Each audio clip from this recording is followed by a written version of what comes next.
Hello, all you spry tubers, twitchers, and pod people out there. Welcome to the Could You Do It Better podcast, where filmmaker, gamer extraordinaire, and the behind-the-scenes awesomeness known as Sesh, and the writing and directing sensation known as Maria, discuss popular television shows and movies and answer the always controversial question of, could you do it better? Today, we will be discussing the season 1 finale of Ryan Condal's House of the Dragon television series based upon George R.R. Martin's novel, Fire and Blood. And as for me, I'm Jonathan the Intern, and unlike our two experts, have no industry experience whatsoever. In other words, I'm much like Arrax the Dragon, slight in my accomplishments, skittish and unable to weather the storm, and viewers remember me as the one who gets devoured whole by our dragon queens by episode's end. And now to Sesh and Maria. Woo! Should I have said spoiler warning before that? I'm not sure. At this point. All right. Well, as we said, this is the finale for season 1 of House of the Dragon. What will we end up deciding and ranking it? Who knows? Find out more inside. Spoiler warning! In this episode, we will be doing a detailed recap of episode 10 of the House of Dragon TV series that will contain spoilers throughout. So if you haven't watched this episode and don't want to hear spoilers before you do, please feel free to put us on mute as you watch the episode, then rewatch our show afterwards, because that's how you double those view counts. And now, on to the recap, as mandated by our legal department. Open on the Dragonstone wargaming table with reluctant Jace tentatively caressing the driftmark piece, not wanting to be Prince of Tides.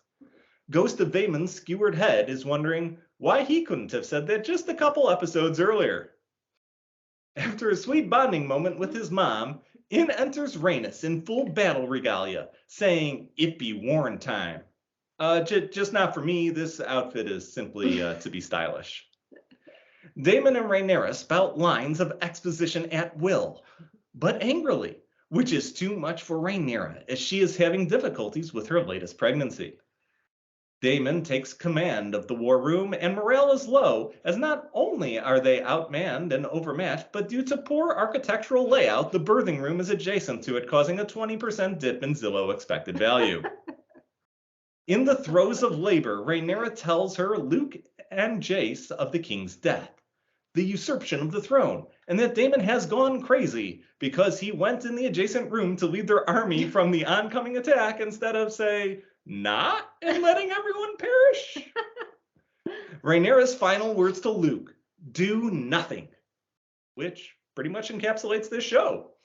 Daemon gets the Kingsguard to swear fealty to Rhaenyra and Jace as the rightful king under threat of dragonfire, while in yet another graphic birthing scene, Rhaenyra has a stillbirth.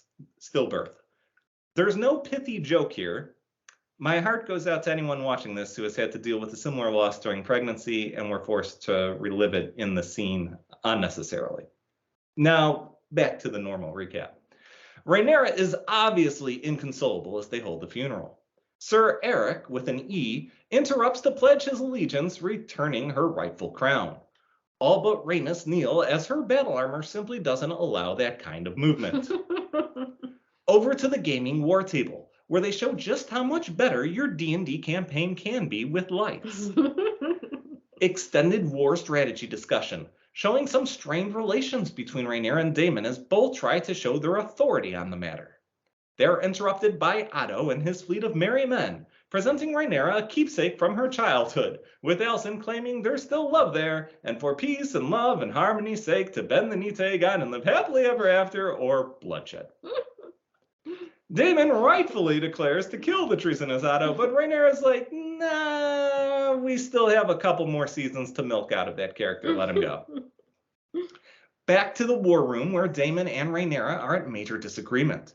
Daemon wishes to kill the High Towers with dragons. However, Rhaenyra says no, because that'll destroy everything and offers no other plan. Daemon openly opposes her and is told to stay after class. And when Rhaenyra tells him she can't attack this way because her dad told her how season 8 of Game of Thrones would end, Daemon chokes her out and leaves in disgust. which is par for the course reaction. Over to a fireside chat with the still alive Corliss and Rhaenys, discussing how Corliss is a deadbeat dad and absentee father. Corliss is like, "You're right. I think I'll retire now. I get to keep lying in this bed, right?" And Rhaenys, like every good wife, is like, "Oh, hell nah. You need to go out and make a living and be present for your family. You ain't watching no game tonight." On cue, Corliss enters the war room with the gate of King Viserys the Undying, takes a quick assessment of the situation and says, "We don't have enough men or enough allies to take the throne." Rhaenyra responds, "Let's not be hasty now. There's still those people in the Eyrie who Daemon pissed off by killing their princess. Oh yeah, and that family way up north who were prophesized by my dad to be allies with us in 100 years because they'll eventually have a secret Targaryen love child with one of our grandchildren left on the board." And Corliss responds, "Good Lord, I just returned from getting a carton of milk and a pack of cigarettes for this? I'd need to be near blackout drunk to even consider such a lost cause." He sees his middle grandchildren scooch into frame. Oh. Damn it. Fetch me the whiskey. All of it. Rhaenyra sends Jace to convince the Vale and the Starks to join their cause, and Luke to the Baratheons to do the same.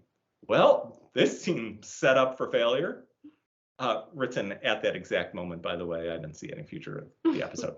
Meanwhile, Daemon goes on his important dragon singing mission, trying to find a tenor for his barbershop quartet. Luke arrives in Storm's End to find Aemon and his much bigger dragon have already arrived. Unsurprisingly, Lord Boros Baratheon tells Luke to go home, as he has nothing to offer. However, Aemon disagrees and wishes Luke offer an eye that he can gift his mother.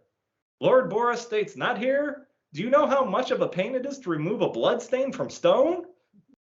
Luke runs back to his dragon. The storm is now raging. Luke takes off, but Aemon is in pursuit close behind. We have a full-on dragon chase. Luke flies through a narrow passageway for cover. Aemon laughs maniacally. Luke launches a surprise attack, and Dracarys is Aemon's dragon, who brushes it off like nothing. Luke flies over the storm into the sunlight. Did he escape? No, of course not. This is Game of Thrones. Aemon's dragon eats him and his dragon in one quick bite. Aemon shockingly seems dismayed by this. Over to Dragonstone, where Daemon picked the short straw to tell Rhaenyra her son was killed. In the deafening silence, Rhaenyra's face fills with rage. Fire up the battle hymn and batten down the hatches, boyos. We're going to war. End Season 1. This episode is brought to you by Fireside Gaming and Lighting, LLC. You're a serious gamer. You've got a game room packed to the brim with board games, and that's not even mentioning that whole other room of a Ferrari's worth of Kickstarter games you purchased that still have never been played. But no matter what lighting you've used for your Parthenon of tables, handcrafted with the finest redwood trees and ink and gold insets, whether overhead, LED, or dimmed, you still can't get that proper dark atmosphere to stage the perfect owl bear ambush. Well, here at Fireside Gaming and Lighting LLC, we custom design a network of troughs and burning embers to underlight your table, giving it that perfect glow in the darkness. So whether you're playing your latest campaign of Gloomhaven or KDM and in need of the perfect mood lighting, or simply in need of a convenient place to chuck that box of Catan and the person who suggested it, Fireside Gaming and Lighting is for you. That's Fireside Gaming and Lighting, where we fire up your gaming. Back to you, Sesh and Maria. Woohoo! Well, I think we should get started. Yeah. Yes, and thank you, Legal, for that recap. That was outstanding. I'll be purchasing some of that fire. Anyway, number 1, another traumatizing birth. Was showing the soul-crushing stillbirth of Rhaenyra's baby important for the story? What is the writer trying to establish thematically with all these horrible birth situations? Sesh, you want to get us started? Sure. I think I found it absolutely pointless and irrationally cruel. The showrunners really wanted to emphasize that she's a woman and this is a thing women go through and that she is just like her mom, despite the only thing that's actually been established with her as a character consistently is that her battlefield is not the birthing room. Oh, but now it is. So the more I think about it, the more I hate it. It would have been more dramatic too, I feel, if she had remained pregnant while heading into this war. It would have given Daemon more justification for the way he was taking over, for protecting her and the unborn baby from the stress of everything, especially in the chauvinistic way he did it, which we haven't seen him treat her like that before, not that I recall, which once again, he is consistently inconsistent. I'm pissed at Daemon. Also, he didn't give a crap about the baby. He could have had all the same lines and same actions even, but if he had been directed differently, where we could have actually seen the pain and loss that he was also going through, it would have been so much more impactful. But again, nope. Back to shit-ass Daemon being like that. So even though this baby was, it was his with the woman he's always wanted, and we, even with us establishing that he's not really an attentive dad, I feel like he could have cared more. They even made this birth more upsetting with what they portrayed. It's all worse than what they did in episode 1. It's just like simple-mindedly mirroring something doesn't make it good, especially when it misses the entire point of the character and adds nothing to the story. Like Ray lost 2 children this episode, and I'm not gonna be surprised if one of these children is never mentioned again. Like that's how pointless they made it in this episode. Yeah. I couldn't have said it better, Sesh. This one honestly upsets me, as there seems to be absolutely no reason for it based on the rest of the episode. I wanted to give the show the benefit of the doubt. That maybe this event would completely change Rhaenyra's mindset or demeanor, or that she'd be so inconsolable and grieving that she would be unable to make important decisions at this time. And this would be a major plot point in the episode because you need to make major decisions at the time. And it was just bad timing, bad luck, bad whatever you want to call it, but no, it happens in graphic fashion. And the episode just goes on and acts like nothing even happened by midway through the episode. I thought the scene was gratuitous, completely unnecessary, and would deeply, deeply, deeply be traumatic to anyone who has ever gone through a similar loss of child through stillbirth or miscarriage, or someone who is currently even carrying child. Yes, being a woman in this world is very difficult and childbirth is very risky, but there is absolutely no need to show such disturbing birthing scenes gone bad week after week after week. It's absolutely depraved to show this, especially with no deeper meaning. And if this is the way House of the Dragon is going about trying to one-up Game of Thrones violence and gore, I'm completely disgusted by it. I thought this was absolutely infuriating stuff. I don't know, Maria, you want to put a bow on this, or did you see it a little bit different? Well, I was trying to be a little understanding to some degree. I was very mad. I'm very hurt, but I'm trying to figure out from their perspective a little bit. So I can see that the show is illustrating consistently a false hope birth situation where what should have been life winds up being death. That theme of growth being cut off or strangled before it even has a chance. But why? Is it to show the growing rage that she will eventually switch Rhaenyra from a peaceful ruler to a bloodthirsty one? Is the level of trauma the audience has to go through worth that character shift? I suppose I have to wait 3 years to find that out. But however, my initial thoughts on this are that the weight the trauma bears on the audience does not match the weight of the character's choices and evolution. I think that is largely the fault of too many time skips. To stop at every point in time that there is a tragic birth without showing us the other seasons in the different characters' lives feels too heavy-handed and fear-mongering. I'm sitting here weeping as she wraps her child. And angry, I am being put through this again and again for little character payoff. Yeah, no, I think that's well said by everybody on the show. I will do a quick look to the audience just to see if anybody's talking about this. No, not at this time, but yeah, I mean, I can't really understand the scene based off of what follows it. So anyway, we'll move on to better questions. So our next question is, how should Rhaenyra have greeted Otto? How would you have handled your crown being usurped? Jonathan, you want to take this one? Yeah, I mean, I think the simple answer here is you cut the head off the snake. You know he's the one controlling Alicent and calling the shots, so his death would be a major loss to the crown, as it would force Aegon and Alicent to take control and respond. And considering neither are the brains of the operation, this should be a major advantage for you. And I'm not saying this as like a, fourth wall type thing. This is obvious. I mean, Rhaenyra has seen it all along. Alicent just goes along with things. Aegon's a maniac, and everything is controlled by her dad.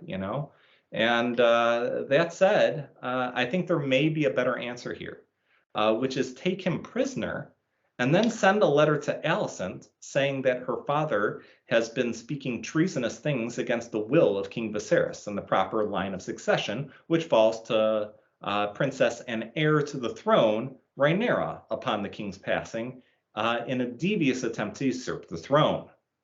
As you still have warm feelings for Alicent and believed her words claiming you as rightful heir to the throne, for Alicent to the throne, which, by the way, Alicent said directly in front of King Viserys only 2 days prior, you expect her to immediately repute all of her dad is claiming and to immediately concede any aspirations for the crown.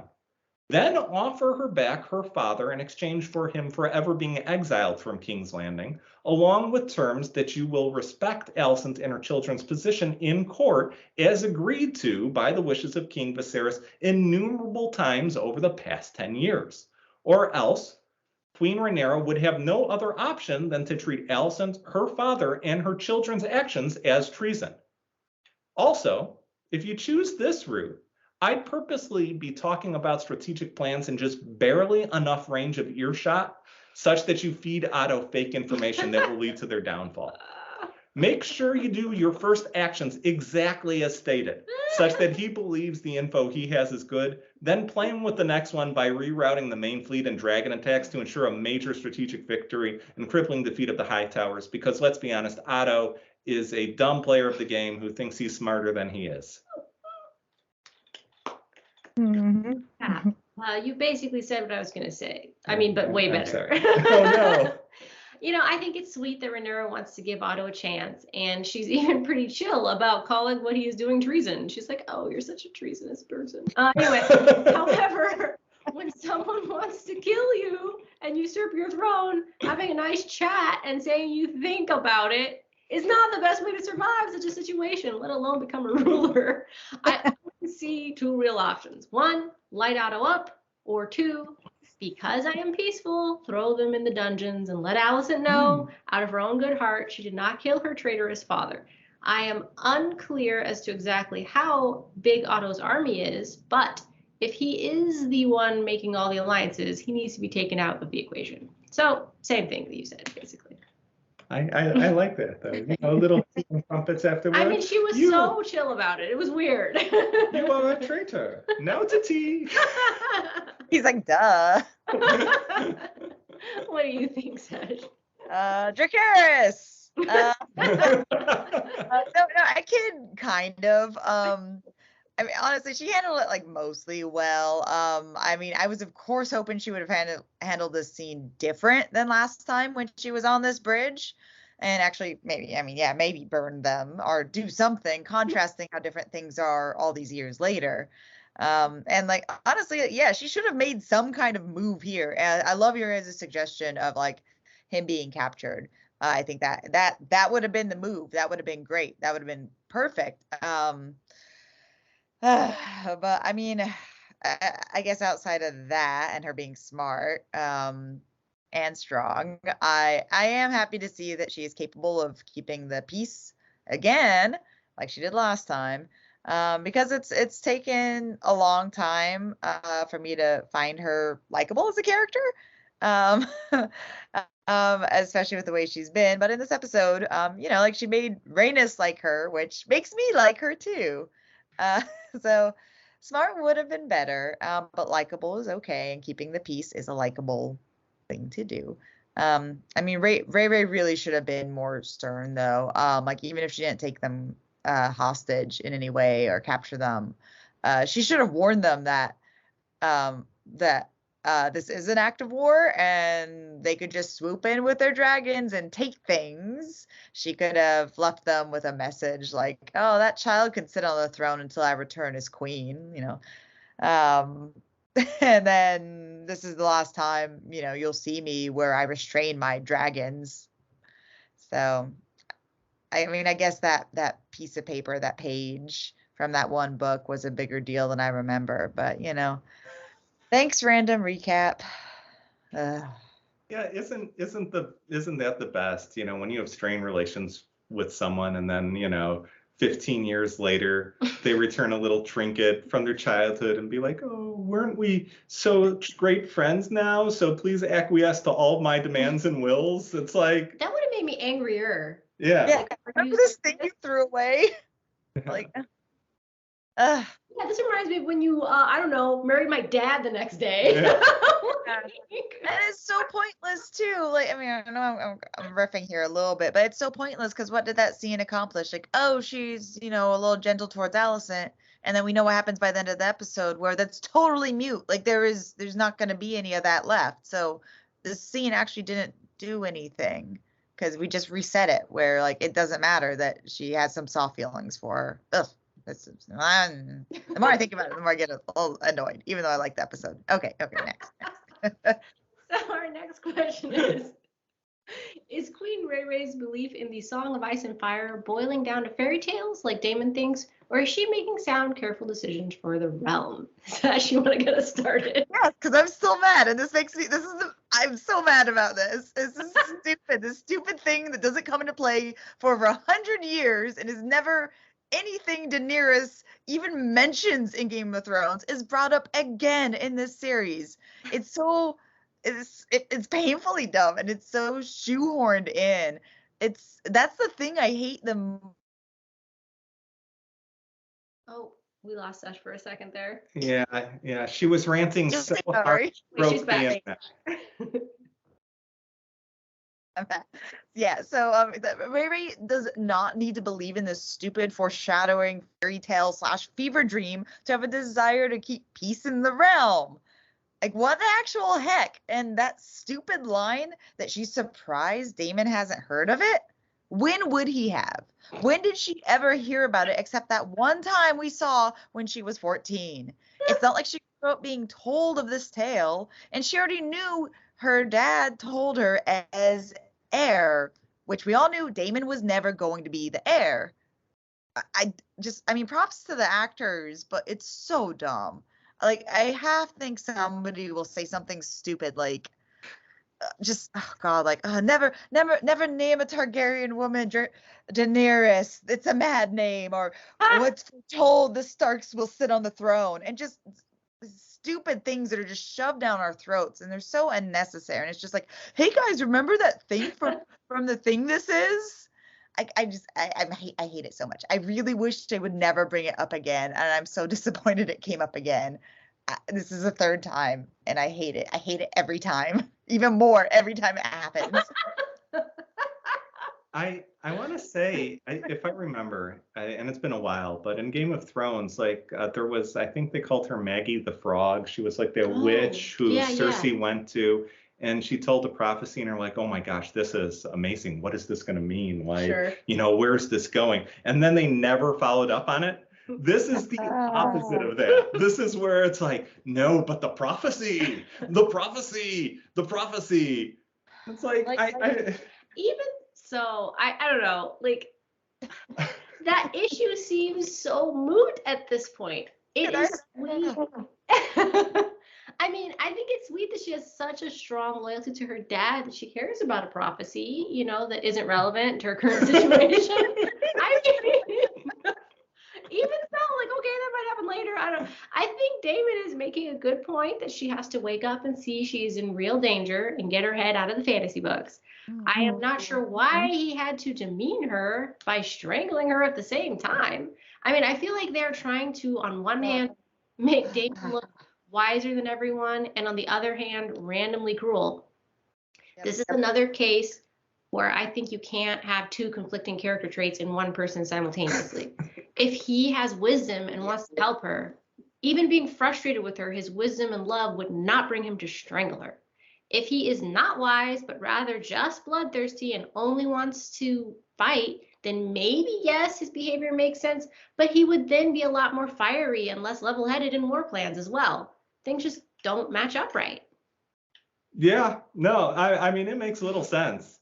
I mean, let's give the benefit of the doubt, all right? Let's assume the prophecy is real, okay? And Rhaenyra is doing a deep dive into that, okay? In that case, there are multiple different paths to ensure that a realm is undivided and strong. And one of the best ways of doing so is by rooting out and destroying the opposition and dissidents, because that unites everybody and gets out the troublemakers. But we'll forget that for just a little bit. That gives you three major options. One, you can simply kneel in allegiance and give up your claim to the throne along with your offspring and hope they don't kill you in the middle of the night anyways. But of course, this means you can't actually act or prepare for this prophecy, even if it's true. So you'll have to just wish, I guess, that everything will work out as fated since, oh, well, it's a prophecy. Or, okay, that's option one. Two, you can ask your opposition to instead kneel in allegiance and give up all claim to the throne to you. Of course, they likely won't actually accept this. So I know, shocking. But then that brings up point number three. You can kill your opposition, root out those dissidents as quickly and strategically as possible. And yes, that includes flying a dragon straight into King's Landing and flame broiling Queen Alicent, Otto, Aegon, and Aemon and call it a day. You know, option three makes the most sense to keep a united and happy realm while also trying to ensure the prophecy can be met. But this sit and do nothing plan while your son gets murdered? Yeah, that's peas, love, and fairy tales right there. Yeah. And, you know, when your dad is like, this is super important, this writing on this dagger here that I'm going to tell you once, and then I'll say again, right as I'm dying, there's darkness growing in the north. That's not even specific. Okay. Cool. I'll keep my eyes. It's cold up there. Yeah. I mean, I'd consider that, right? If I'm even considering that, I'd be like, wait, there's darkness in the north. I think that means that we can't go ahead and treat the Starks or the Vale as allies because they're up there in the north. Yeah. You know, they're probably going to commit treason. No, clearly he was talking about ice zombies. Duh. Everyone knows that.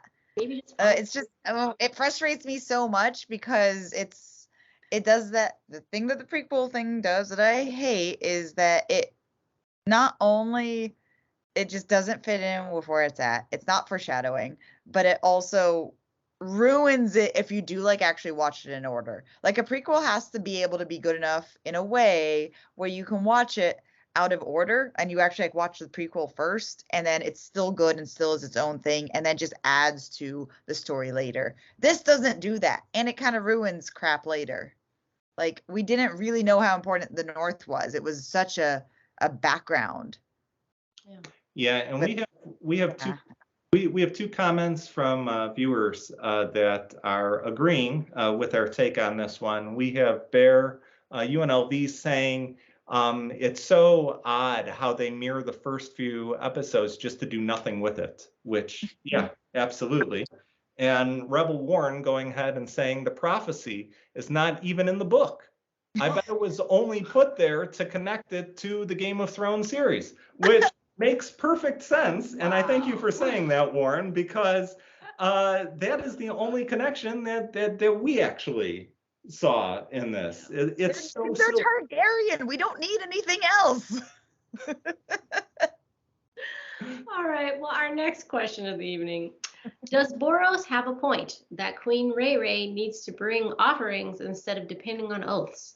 Is there anything that you could have done better to win him over as Luke?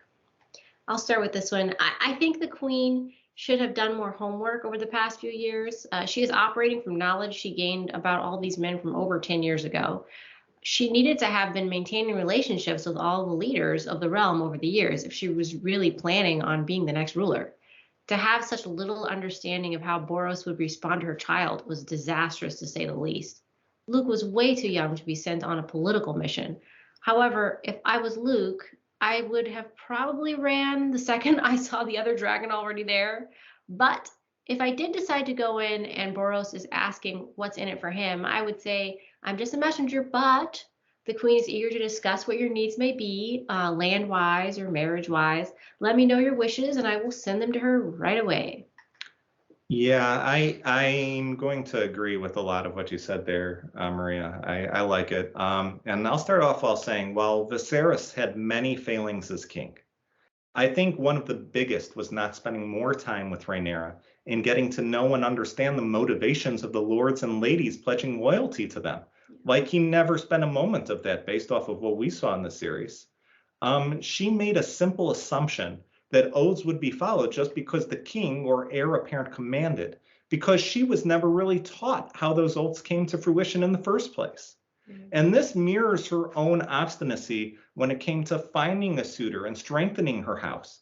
Yes, she did eventually wed Laenor Valerian, but she never learned the deeper why, as shown by her never bearing children with him or strengthening her support and allies for the eventual crown. So when she just sent her kids off with letters telling the lords to remember their oaths, she somewhat unknowingly gave them little chance to appeal to those lords. If I were Luke, I would have asked why the Baratheon house made an oath to us. And upon hearing that that had to do with a marriage resulting in the birth of Rhaenys, I would have tried appealing on that level. I would have also asked what Boros is like in terms of temperament and who he is as a person and the Baratheon house. And if I were told he was brash, illiterate, and that he rules by strength and power, I would have immediately told Rhaenyra that a new plan is needed. To win Boros over, you'd need to convey strength and offer him similar strength, whether through marriage to a second son, as Aemond offered, or by offering a prolific position on the council and land rights over either Hightower, if you really wanted to swing out of the park, or neighboring lands that have defected to join the usurper. Then reminds him that Rhaenys of Baratheon blood has kept her oath to the true heir to the throne, and the Baratheon house will only be made more powerful by recommitting to the oath they made. Then, without waiting for much of a response, give him a list of nearby rival lord territories who have defected and tell him to send a raven if he finds these terms acceptable in remembering the family's oath. Then leave while marching out the door with an entourage, by the way. Yeah. And I'm going to bring up another point later in our next question, so I didn't go into too much detail here with why the entourage, but I'll explain that in a little bit. I have an idea of that. Yeah, I think. Yeah. Yeah, I mean, I absolutely, like every single point you guys are making, I completely agree with. You see that dragon, you leave, you add to the message, you say, nope, we should talk about it. Got a message for me to pass along. Everything should have been done different with this. I think he did kind of have a good point. Like besides the sexism in the realm, from his perspective, as we really established in the war room, it's a difficult battle. Looking at it, like you don't really know actually what side is going to win. Like it's hard to pick a side, and if it's about survival, you're gonna pick the side that you want, that's gonna win more so than what you want. Like all these other houses are gonna go with what's not gonna get them all killed because it's war. It's not just oh yeah sure I'm loyal, but now it's time to fight. like as for like the others, like if we had known this character at all prior to the meeting, then I'd have a better idea of what would have actually been a good offer for him. Like if there was any time, like we just got any insight. Technically, you know, we know them as the characters should have this insight, but we don't know it. So like, and so we have no idea what to expect there. But yeah, like definitely. I mean, he should have had something to offer, like other than just a reminder of honor, because again, it's war. People are gonna be dying. You know, like anything, like a future dragon guarding their land, or like the husband or wife or somebody, since that basically seems like a housewarming gift to these people. Like a messenger, just the messenger with no follow up. It was such a half thought, and just yeah, everything happened because of that. That leads us to our next question. Whose fault was Luke's death? I'm going to start with that. Unless, did you want to say something first? No, you can start. Go ahead. I am sad to say this, but I feel like Rhaenyra sent her son to his death. She is fighting for rulership of the realm and knows that the Greens are out to kill her family, so she sends her youngest out there on the smallest dragon they have into a den of wolves. I was shocked by that decision, commenting the whole time about why the heck she's weakening her position by sending her fledglings into danger. This is so heartbreaking. I think it comes from just lack of experience and maturity on her part. She has not had a chance to really fight her own battles and has had everything her way for most of her life. In her mind, people will play by the old rules and cater to her like they have done in the past. She has had no concept of what real danger and stakes are, but thinks if she behaves as her dad did, everything will work itself out. Now that she has lost her baby boy, she will most likely go on a war path. But hopefully she will learn that everyone is in it for themselves, and the concepts of oaths, swearing, and bending the knee are more for pomp and circumstance and are not, at the end of the day, what will sway people to her side. I think Daemon needs lessons in nonviolent communication because he could have helped her think through her choices better and possibly prevented this disaster. The council she is working with seemed like a bunch of yes men, and it was just heartbreaking to see. Like, wow, this is what a spoiled child would do, thinking, oh, he's just this way and he's just that way, from her 15-year-old mind remembering, oh, that arrogant guy, yeah, he'll bow to my son. Like, really? That was frustrating, really frustrating. Yeah, I'm going to expand a little bit because to me, the first name that did come to mind in a lot of ways was Viserys. As not only did he create a line of succession issue that leads to animosity, violence, and multiple claims for the throne, but also because, as I said earlier, he did a truly terrible job of preparing Rhaenyra to deal diplomatically with the other houses.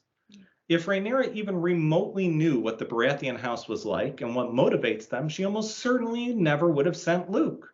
Or if she did, she would have sent an entourage in better terms. Because you need to protect him. Both Rhaenyra and Luke were woefully unprepared to deal with the possibility of such an adverse circumstance.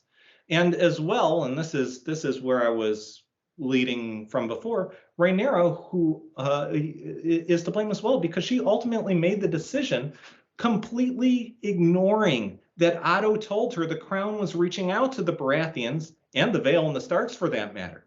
This should have informed her of a high likelihood of danger and a possible altercation. It is idiotic of her to think that making her children swear to just run away instead of fight will keep them safe if the opponent is doing all they can to kill them, which quite frankly should be what she should have known at this point, because she was warned as much that they were coming for her. Rhaenys flew as fast as she could to say, listen, they're going to kill you all. And when Otto says, hey, you either bend the knee or we kill you, and we're reaching out to all these other houses on the board, you can't just ignore that.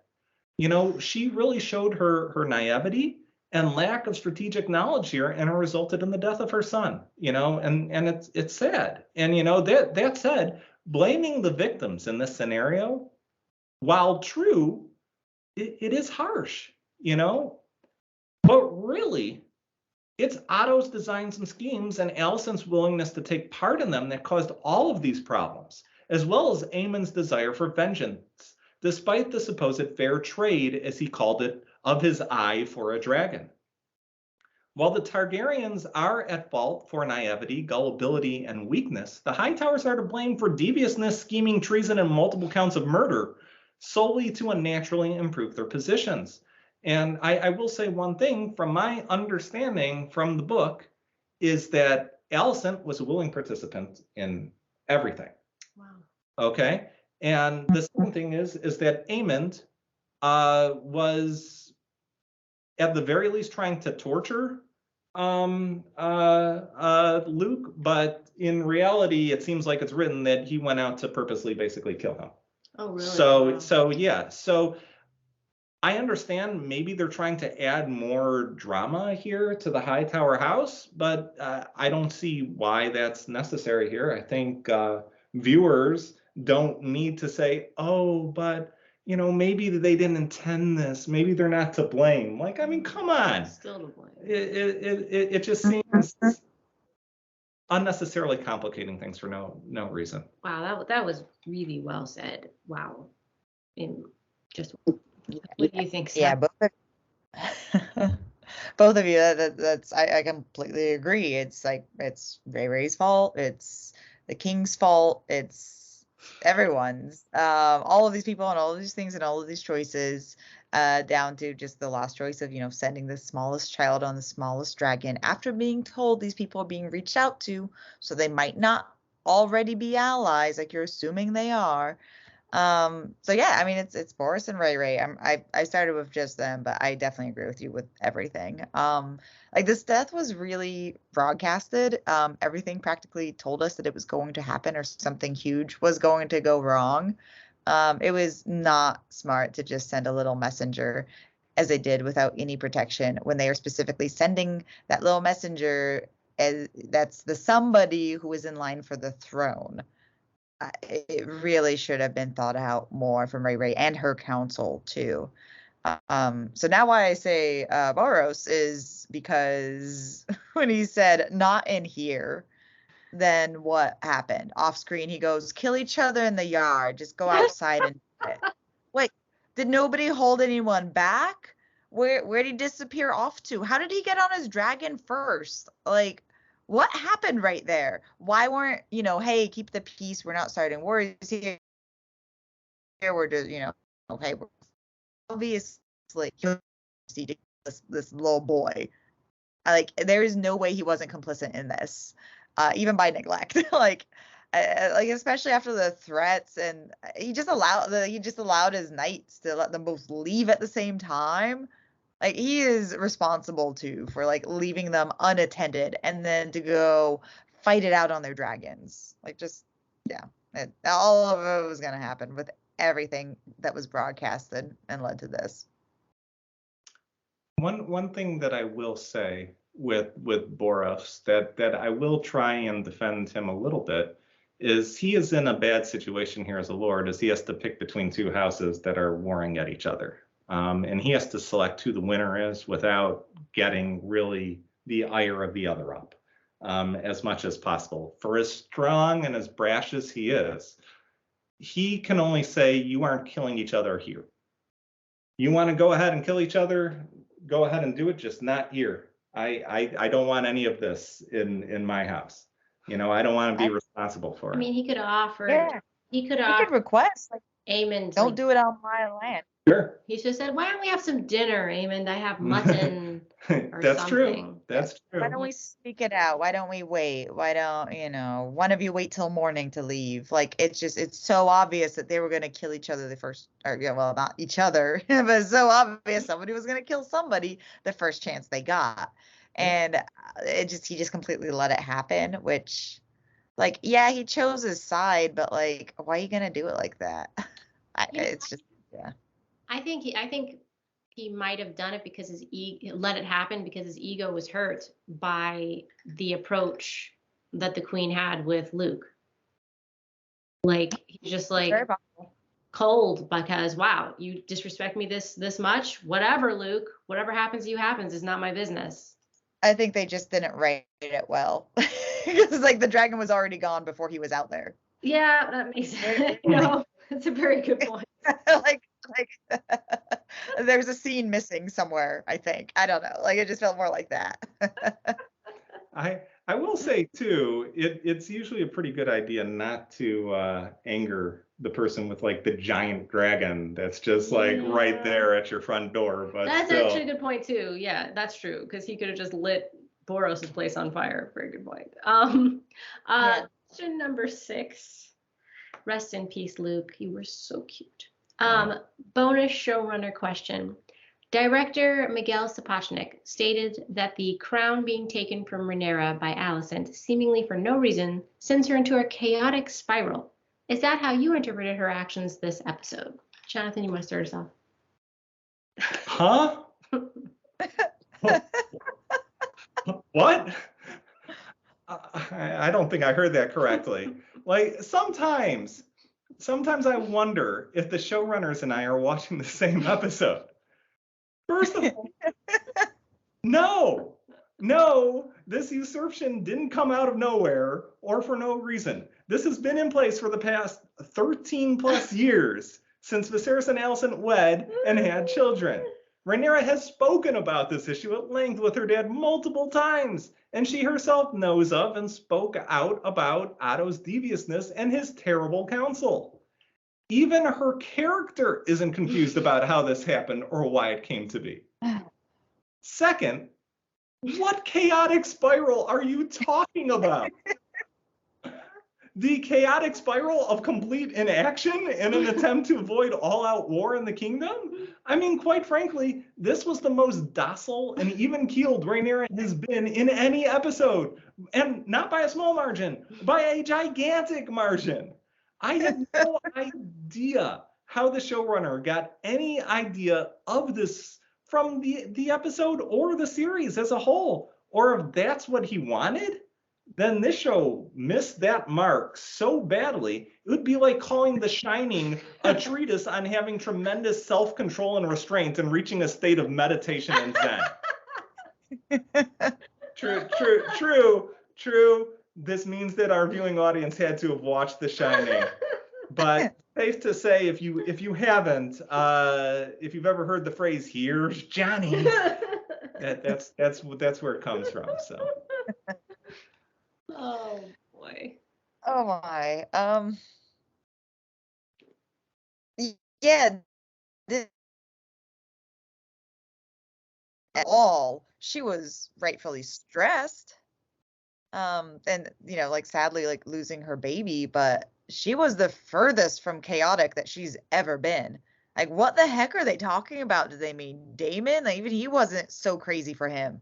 Like, this is the most stressful time in her life, but she is actually being mature. And as Rhaenys said, fighting for peace when everyone in the room with her is counseling her to be bloodthirsty and go to war. Like, there's no spiral here at all. She was level-headed this whole episode, if not even a little bit more kind than I was expecting with how she handled the bridge stuff. Yeah, what the heck? What episode are they talking about? Did they grab the wrong clips? Like, there's no chaotic spiral here. Nothing at all. Not a bit. Yeah, I agree with you guys. This episode, she seemed to be the most focused and level-headed I've ever seen. Yet, yes, I mean, there was chaos all around her, but she was staying focused on maintaining peace and finding out all the facts the best way she knew how. I think her choices were ill-advised and came from a lack of experience and a lifetime of being spoiled, but not from chaotic actions. Yep. Watching her see she is backed by Rhaenys gave her a new lung of confidence and self-respect that focused her even more on how to tactfully deal with the issues being flung at her. Everything else in chaos, while she has the calm at the center. I'm saddened by the loss of Luke and what that will do to her. I mean, I hope to see her grow into a complex character, not just one that is bloodthirsty from grief or all of this buildup is kind of a waste. It's like, yes, if you poke a person long enough, they're going to be angry and bloodthirsty. That's just a simple storyline. But I'd like to see her actually grow into a real woman. Yeah, really well said. I like that a lot. So we have 2 questions from our viewing audience. This is from Warren. Was it a smart decision for Ray Ray to send her children to do a job that Damon and Rhaenys should be doing? They have better knowledge and a more commanding presence. Yeah, they would have been so much better. They would have been so much better in absolutely every single way. I'm thinking yes and no to this. I understand the importance of your sons basically putting them out there and saying, hey, this is me, this is who you're fighting for, but they actually have to be prepared for that, which she didn't do. So that is unfortunate. Rhaenys, I like that idea, so long as you think that you can trust her. Damon, oh boy, he's an interesting option because I could see him being very persuasive to Boros Baratheon in a way that only he knows how. And it is true that the High Towers, whoever they sent, would be very unwilling to mess with him in that house. And I mean, I am sure that his that rumors of Damon being like a complete crazed maniac and like a absolute warrior on the battlefield would probably be good for Boros, but I mean, he's a big time wild card. Like, you can't trust what he does or what he says, and you absolutely cannot send him to the Eyrie or to the Starks because of their alliances that they've had. I mean, and he basically pissed their entire army off. So I understand possibly sending your son to the Starks and the Vale. I do, but you have to send a group there. But Rhaenys, yeah, I think sending Rhaenys to the Baratheons probably would have been the best option. That's so tough because I think he is a wild card, but I think it's so hard because he's so inconsistent as a character. But I think their relationship, she could have said, don't cause trouble, and he actually would have avoided causing trouble because we've seen him hold back before lots of times. Yeah, I think it brings up a point of, it was kind of weird to me that she was so dismissive of Damon the entire time. Like, oh, Damon's just a lunatic in the other room, but when he's just trying to strategize. Yeah. Like, and then ignore, like, outside of the strangling thing, which was weird, everything else, it seemed like, maybe listen to him, maybe include him in this situation because he's the only one thinking at this point. Everybody else is just working for her, and it was just kind of like, maybe she just really wanted to desperately prove that she could be the one making decisions, but that didn't go well. Yeah. Yeah. Good points.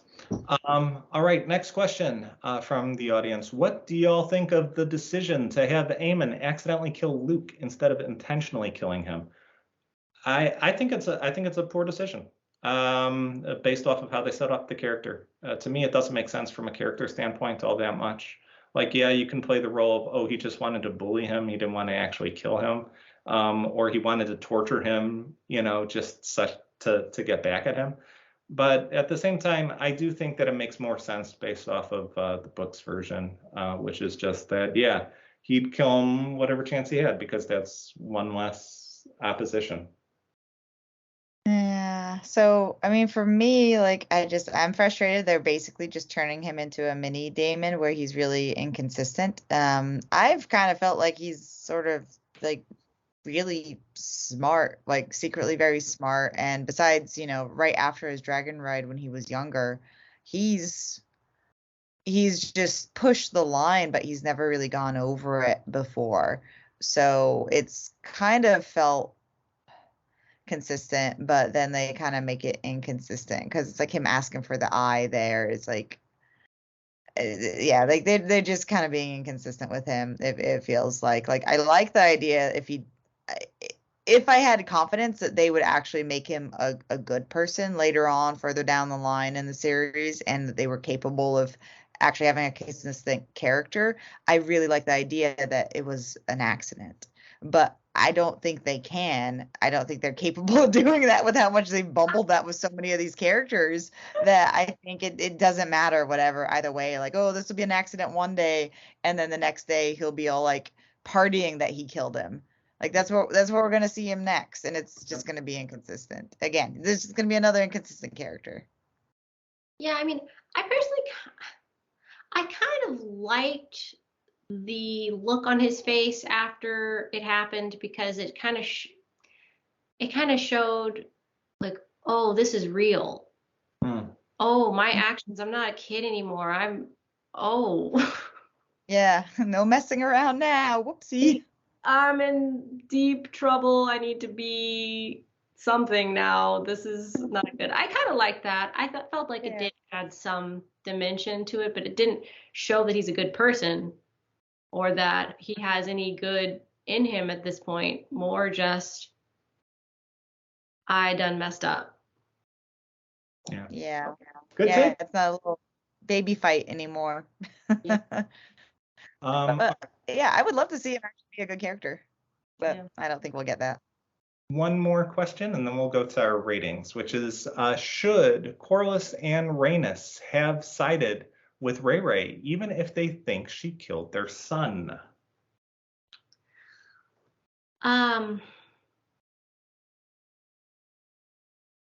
Was it wise to side with Ray Ray now because of that? I mean, It's so tough because we know that they assume that, but we haven't really seen their interactions with like Aegon, the Brat King. So we don't really know that they're actually comparing the two. And even if they are, it's kind of rough. I will say for me, there's a couple things that are going in Rhaenyra's favor. The first being is that due to marrying Daemon, Rhaenys's grandchildren are indeed on their side, which I do think holds some sway there. Yeah. The second thing being that the Valyrians in general, I mean, Rhaenys was held captive by the High Towers and basically saying, "Follow us or perish." And I'm pretty sure she didn't like that very much. I'm also pretty sure that them taking her dragon away, she also didn't appreciate very much. So I think those two things really do go in Rhaenyra's favor. My guess also is by talking to Rhaenyra, she gets a gut feel that Rhaenyra is telling the truth, that she did not have anything to do with her son's death directly.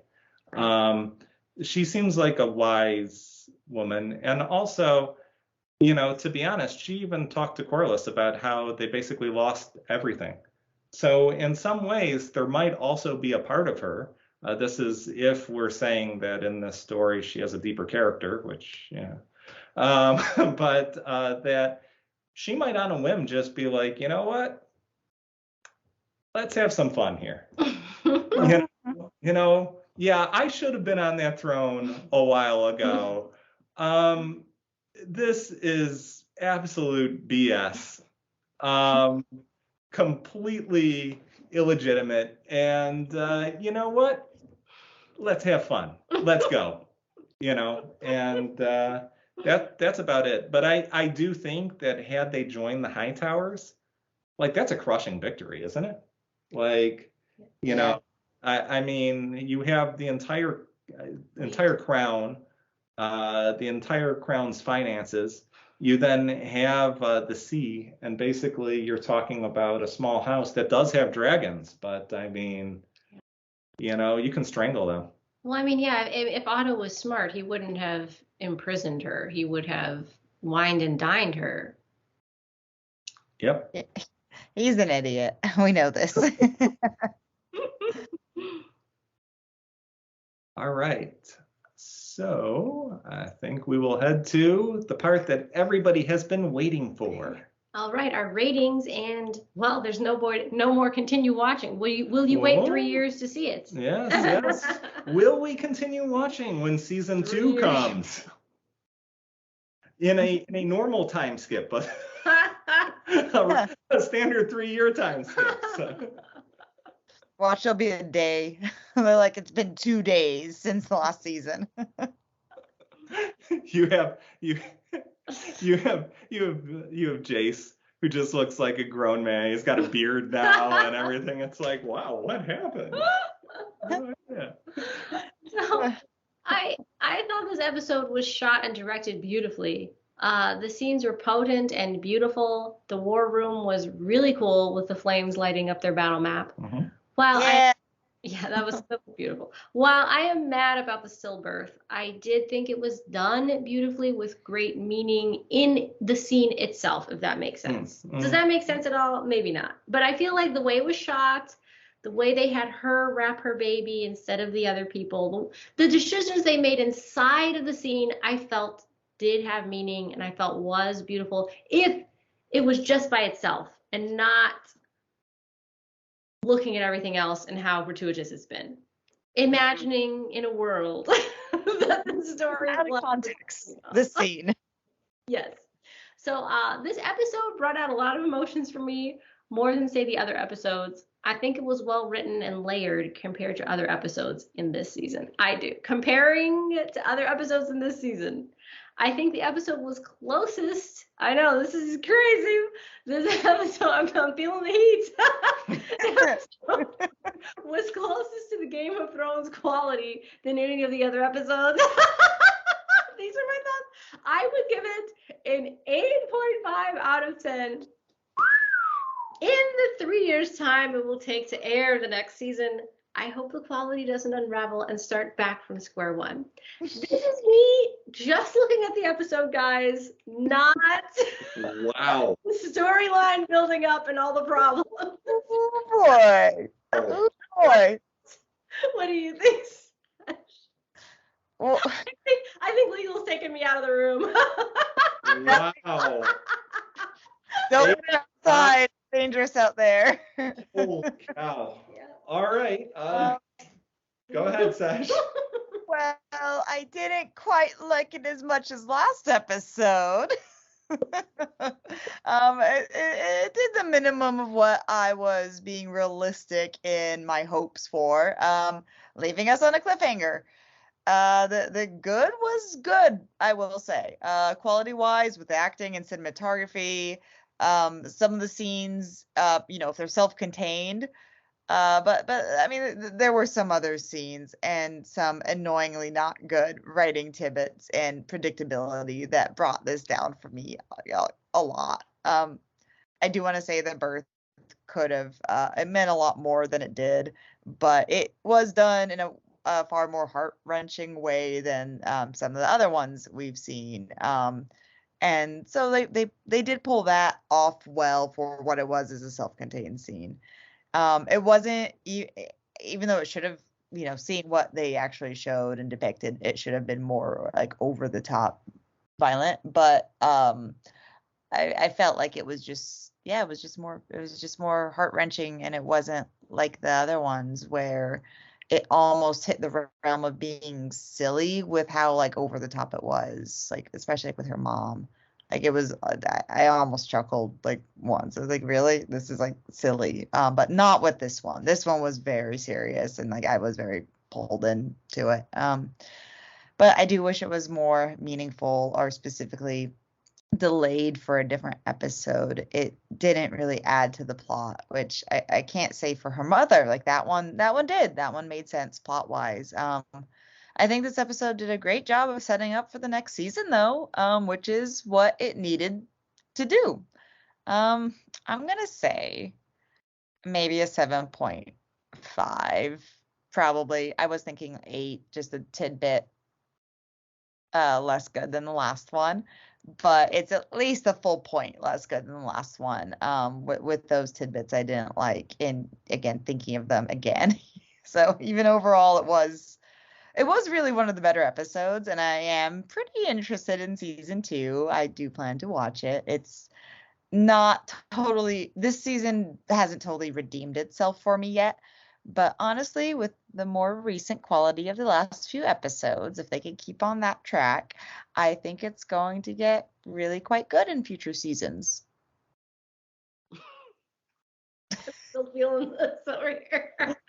So let me see, let me guess. Not reading, you hated it. I'm in shock. I'll be honest, I am in complete shock. I haven't clicked our viewing audience to see what their thoughts are yet. You guys put your 1 to 10s out there now. I'll get to them. It wasn't bullet points for once. They actually had a script. Yeah. It's so different. That's worlds better than it used to be. I don't know what you guys are talking about. All right, I'm going to give a hot take, apparently. I did not like this episode. In fact, I borderline hated it. Now, I'm going to agree with you in some parts. I did think that for the most part, the director shot it extremely well and had terrific cinematography, minus a couple bad transition cuts. There were, if you were watching, there were some cuts that were very questionable. It's like, wow, that should not have been cut there. Like, they made a mistake in the editing process. But you know what? The script that you are praising was basically a wall of exposition for large portions. I mean, it just was. There was no human value to it. It was just, oh, let us write exposition word for word for sentences on end. The stillbirth scene was beyond gruesome and quite frankly, bordering on tone deaf to anyone who has experienced loss of a baby. And ultimately, it had no effect whatsoever, even 10 minutes later on the episode storyline. And you know what? I'll give it to you. Was that show, was that scene directed well? Yeah, aside for that crazy interspersing of like dragons while she's going through labor pains. Okay.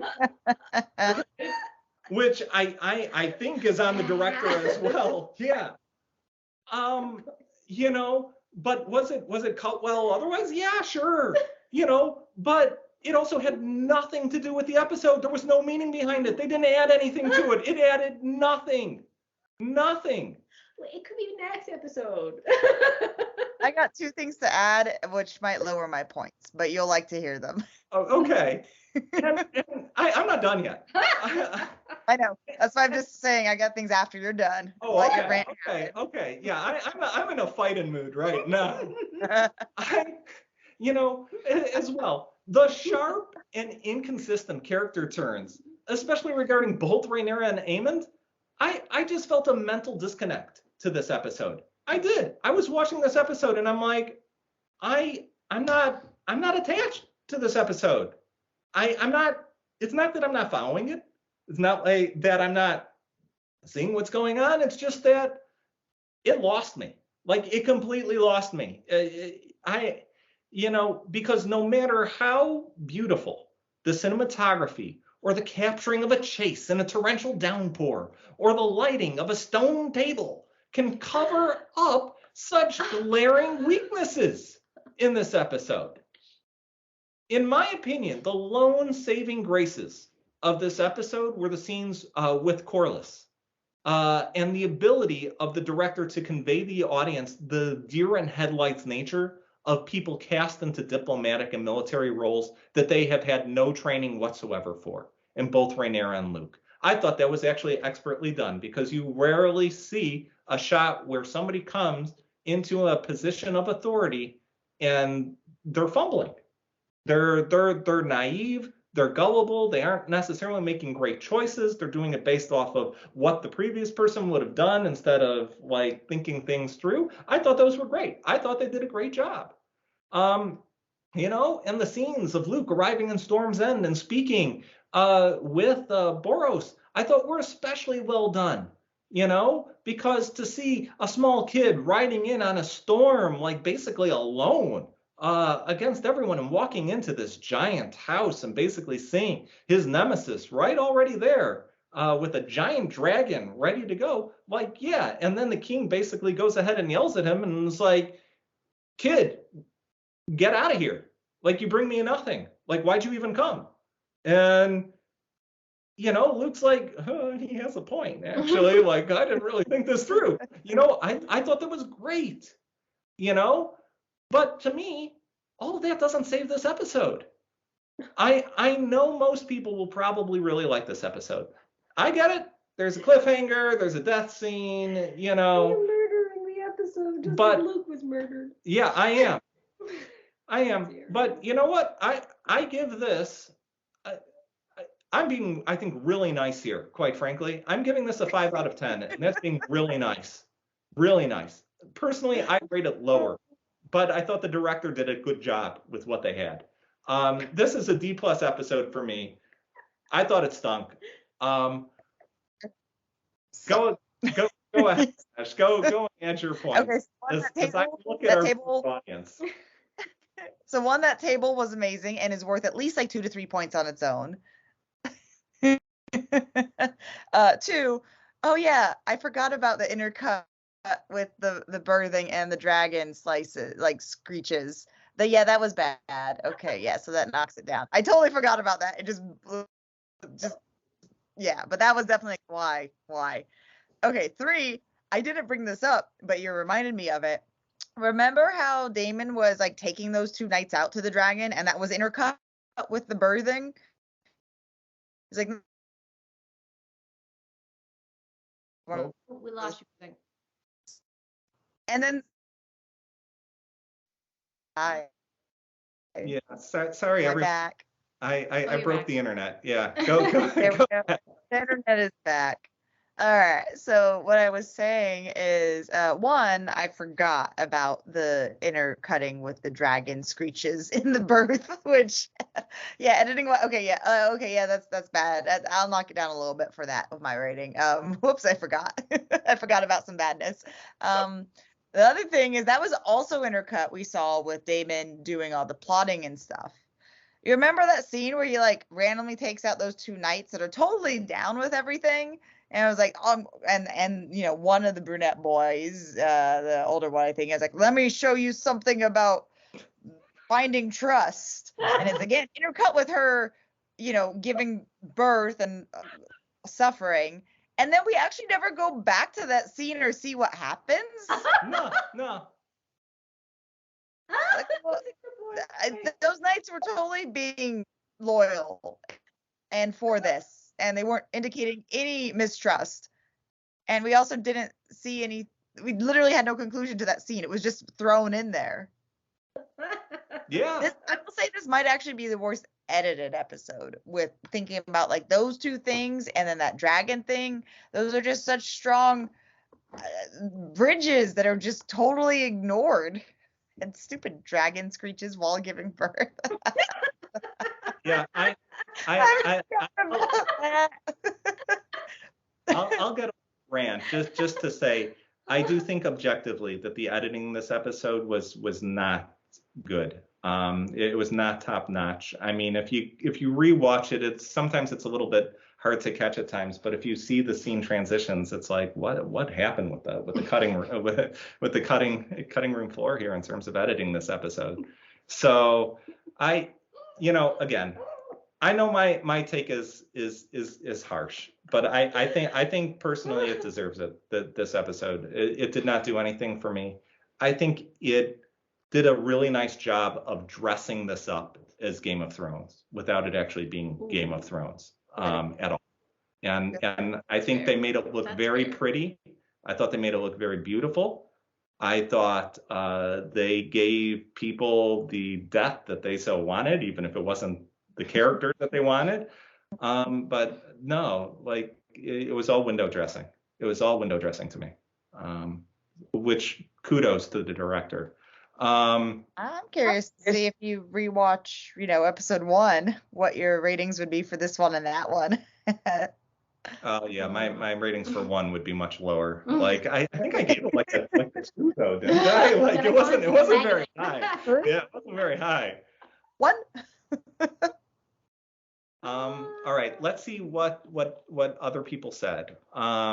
We have, I think I saw it. Warren said, "Thank you for all of the weeks of great coverage of House of the Dragon. You all had the most sense out of everyone, and I enjoyed listening to it. The recap session is his favorite." Aww. It's so sweet, Warren. Oh my gosh, such kind words. See y'all next time. Thank you so much, Warren.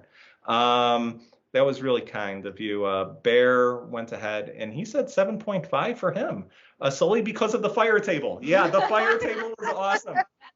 Or 5 points. Deny it. Overall, the season was a 6 to me, with the music, outfits, and video effects carrying hard. Yep, I don't think the season needed to be 10 episodes. Could have been 4 at most, with season 2 starting sooner. Yeah. I think that's a great point. We might have an impromptu question after this with how we'd rate the season and go from there. I also wanted to add something because that brought up something that I didn't get the chance to compliment, is what has been phenomenal throughout this whole season and on point with Game of Thrones without missing a beat has been the costumes and wardrobe. Yep. That's looked phenomenal throughout. Everyone's felt like their houses. It's had the same elegance. It would have been interested to see if it was a little bit more period piece where, any time has passed. But it's okay if not. Like, that's fine. But it's actually, the wardrobes have been amazing in this. Like, I really love the costumes a lot. Yeah, I think other than what was it? Episode 1. Episode 1 was not good. Yeah. But every episode past that was tremendous when it came to wardrobe. As far as sticking with period, it feels weird when Ray says the F word. It just doesn't feel like she's just like, oh, F, like what? Thing to do in fantasy now. That doesn't seem right for the time period. I don't know. All right, Warren rated this episode a 5. Warren, you and me, man, we got this. We got this. You and me versus the world right now. Chris, he says good evening, and guests. Yeah, thank you so much, Chris, for joining us. We really appreciate it. And Warren says the showrunners and writers have a birthing fetish. Oh yeah. Not wrong. Not wrong. Yeah, that explains a lot. Oh gosh. I like how the birthing scenes, by the way, were those all directed by male directors? It's a good question. I know this one was. I want to say the first one was. I don't know if the middle one was, but yeah, interesting, huh? Mm-hmm. Well, at least the actresses could, they could kill the scene without any of that help. Yeah, and I mean, they had a female director for 3 of the 10 episodes like too. So 4, yeah. So interesting that those weren't the ones that she directed, because she might have done maybe a little bit better job there of tying things together. Maybe. You never know sometimes. Like, maybe it wasn't the director who was like, throw in a screeching dragon after she groans in labor pain. Like, you never know who had that suggestion and then who approved it. I was the one of the 3 of us to bring that up in the first place, and then both of you are like, wait a second. I blacked it out of my mind. It deleted.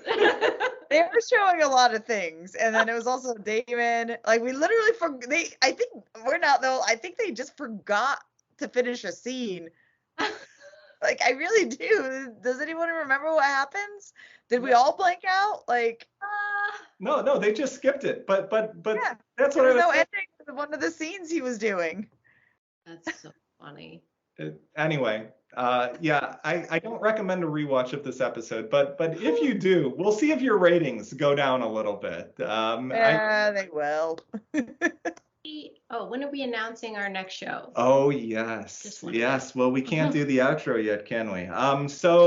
And we're already 1 hour and 20 minutes in. This isn't even going to get uploaded to to anywhere. But thank you for joining us. I think we do have one quick question. We've been talking about it now. I mean, I'd also say post in the comments if you'd like an overall recap of season 1, because maybe we can spend an episode just recapping season 1 and what we're doing if we want to put in an extra burn week in there.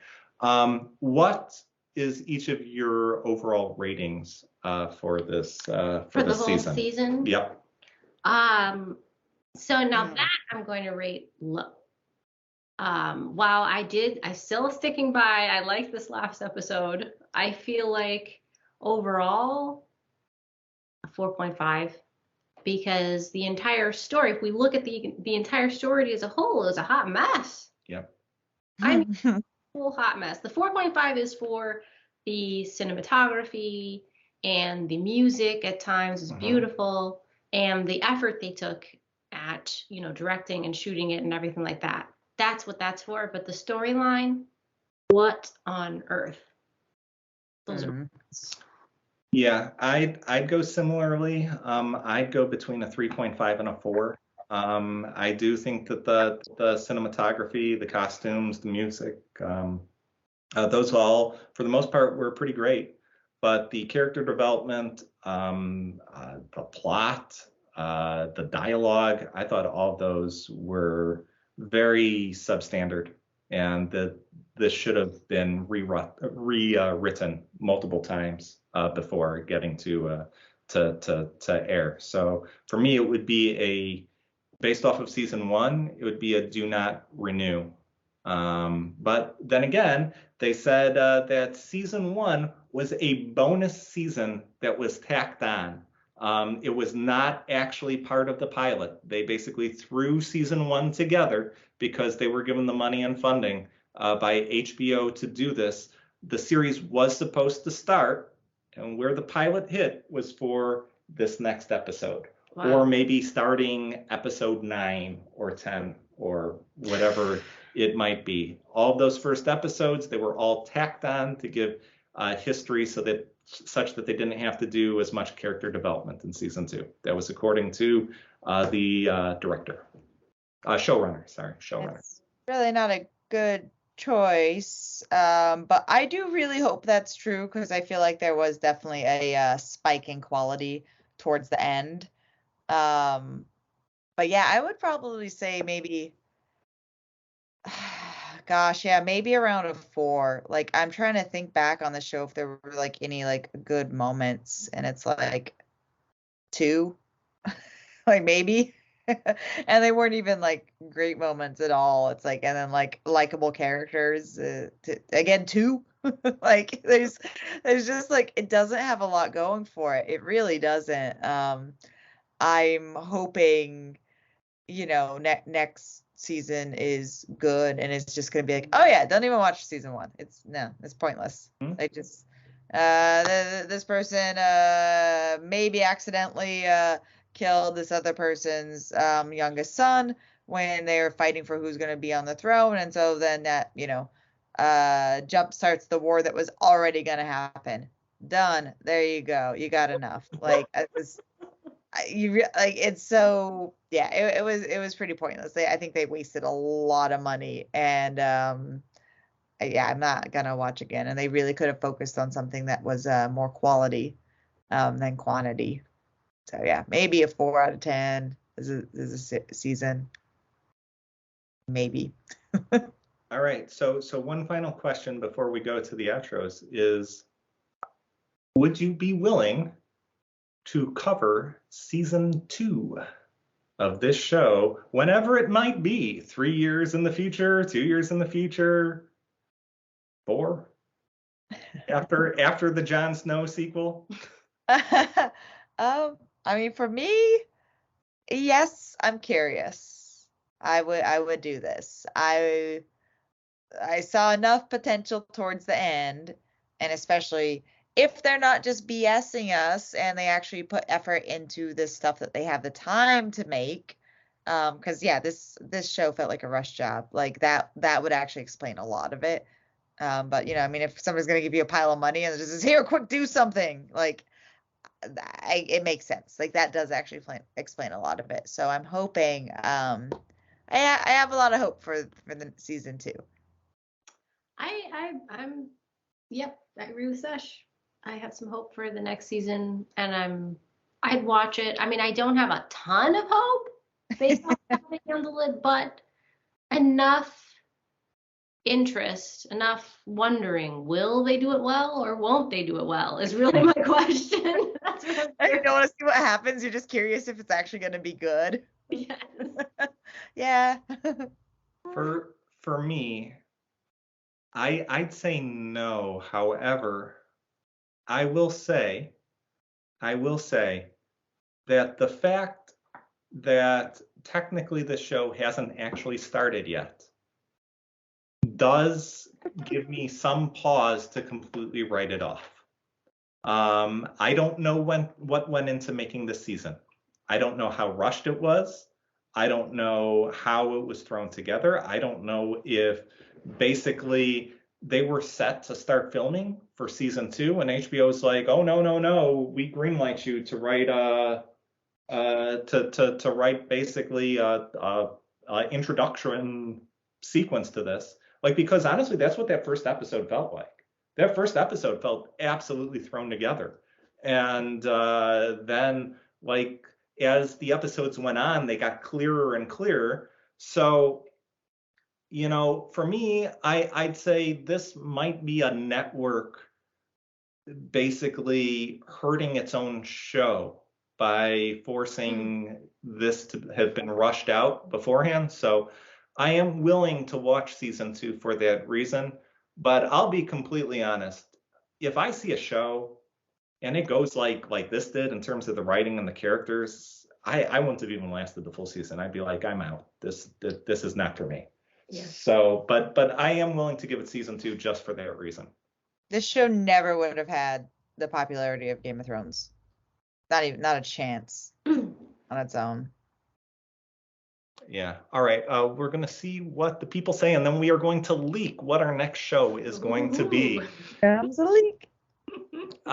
So Bear says, it's very interesting to see people who never watched Game of Thrones enjoy this show. I've seen a lot of them out there on my timeline.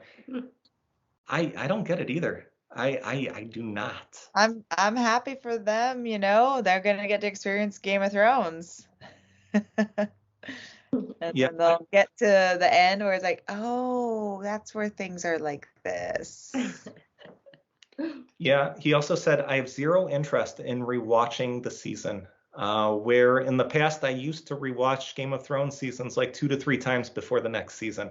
I'm definitely down to watch season 2 as the show seemed it got some meaning by the last 3 episodes. So yeah, it seems like Bear is pretty much saying a lot of what we're saying here. I agree.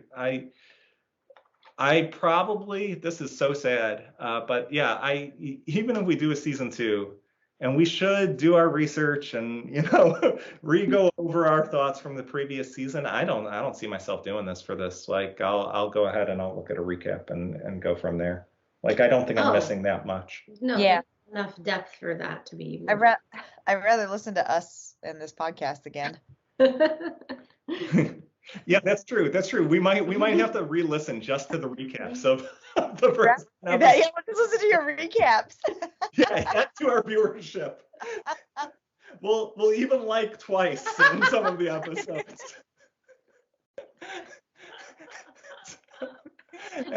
And Bear's a great podcast series, by the way. Really appreciate everyone's perspective. Thanks, Bear. We really do appreciate it. So, drum roll, please.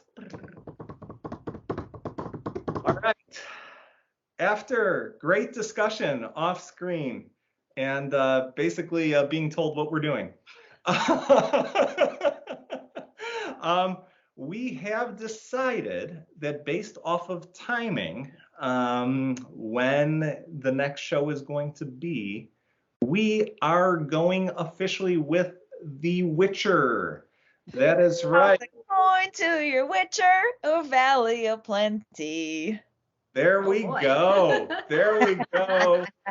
Getting ready. Song, everything. Okay. We believe that if we basically start now, we can cover the first 2 seasons, in which case we will be right on board and ready to go for season 3 when it launches. Now, Sesh, you have seen this show. This one is a show I have seen, but I am actually very excited to rewatch it, especially in preparation for the next season.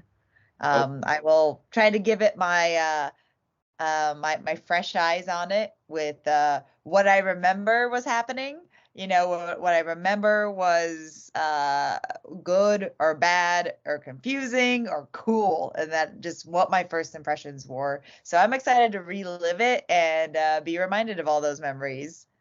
Outstanding. Now, Maria and we have not. No idea what it's about. I am familiar with the game, although not the complete series or the historical background. See, same here. I only ever played the 3rd game and only the one time through.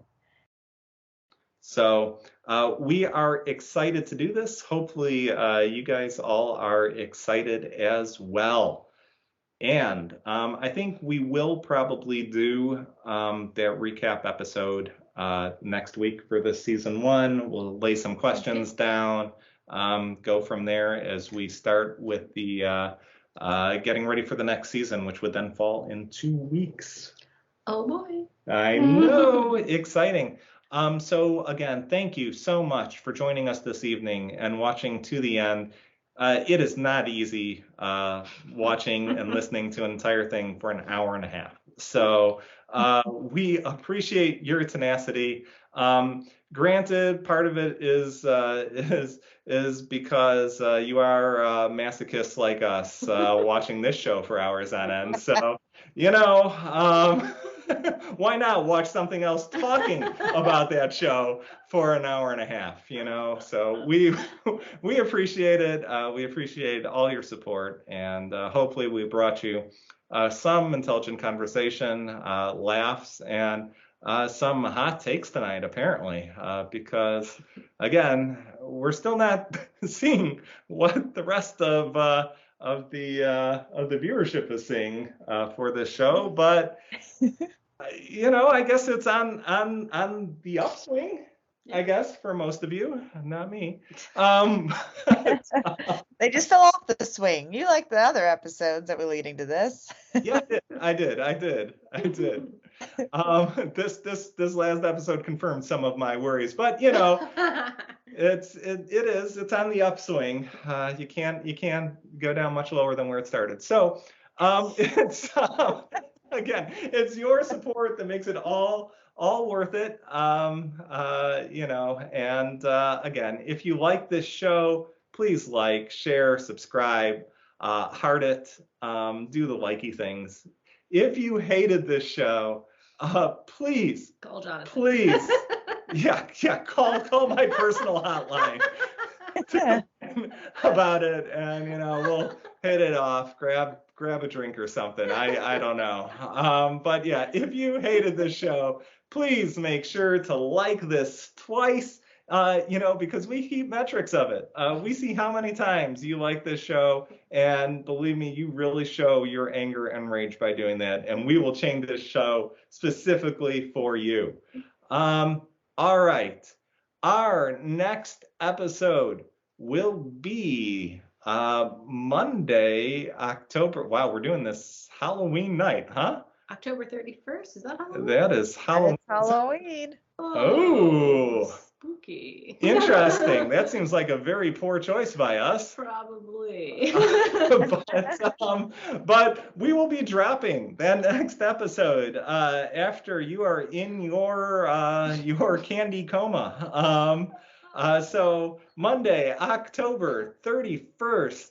8 p.m. Pacific time, 11 p.m. Eastern. We will be doing our season 1 recap. Maybe we'll give some fake awards out. We'll ask some questions. What could we do better? And what could we do better? yeah, what can we do better?